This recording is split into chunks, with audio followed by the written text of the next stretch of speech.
Guys, welcome to day 9 challenge. Today we have a pretty big sentence, but don't let that intimidate you. Okay, first we're going to look at our punctuations. Whenever you see a big sentence like this, just divide it up. We got our comma here in my reflection. We can separate this. Sorry, you're using the wrong pen here. We can separate that. Then we have I see a narrow face. We got some more commas, perhaps a list. We got a dash. And we should already know what the dash represents in punctuation is an expansion of an idea. So here I see a narrow face in my reflection, expanding. Well, based on that, I still look like a little girl, though sometimes in the last few months I turned 16. And then the second thing is another comma right there. All right, so we got 1, 2, 3, 4 separate ideas in this sentence that we can look at. All right, so once you've divided this out based on your punctuation, it becomes a little bit easier to find your subjects and predicates. So the rule, subjects are where? At the very beginning of the sentence. Let's look at in my reflection. Technically, is there a subject in here? No, this would be a preposition. In what? In reflection. And whose reflection? My reflection. So this here is not a subject predicate sentence. Let's look over here. I, first person, subject. Now, do you see any other I's? There's another I right here. And there is another I right there. So just by recognizing your subject, you can identify the 3 other sentences that we're looking at here. So let's look at the first one. I. There's our subject. What is our predicate? I see. Awesome. What about the second one? I still look. Now, notice that still is not necessarily a verb unless you are standing still, but still in this case would not be a verb. What the verb is look. So what is this still doing here?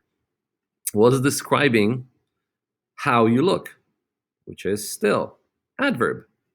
Okay. Next one, what's our predicate? Turned.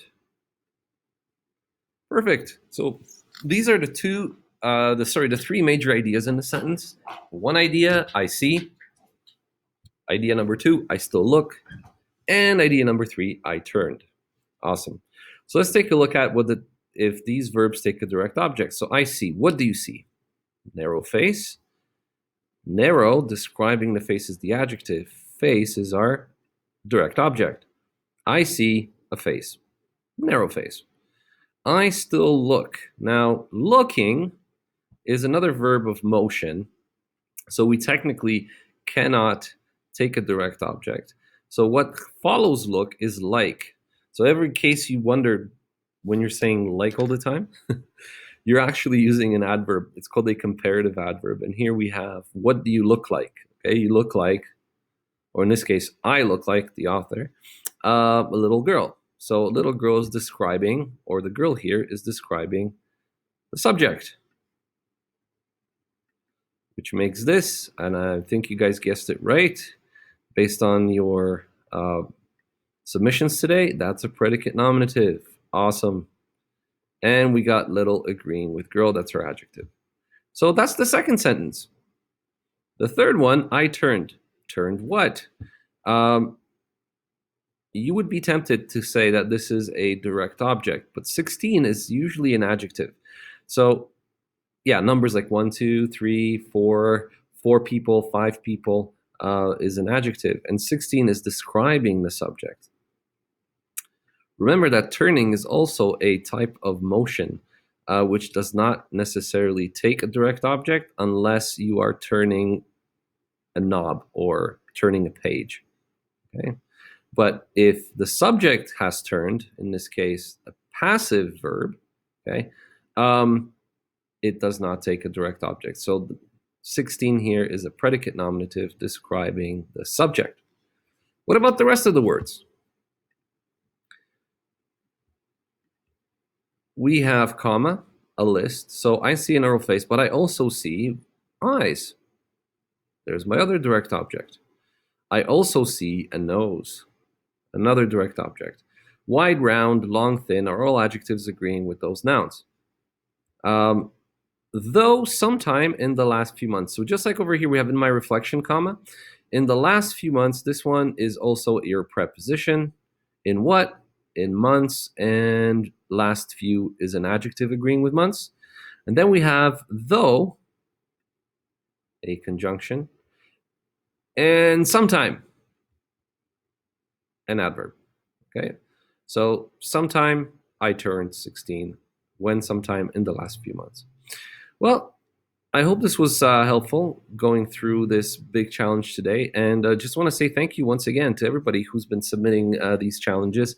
I hope that your crossword puzzles have been keeping you guys active and sharp. But yeah, I'm very impressed. I think some of you have, because you've been practicing on a daily basis, have become so much better at recognizing what your words are doing on the page. And I hope that's translating into better writing. I was glad to see a few have commented on how much this has helped you in your hook and in your thesis. So keep going, guys, please. I miss you guys a lot. Miss having you guys in class and doing these on the board. But I hope you're staying strong. And please send me an email, send me a message.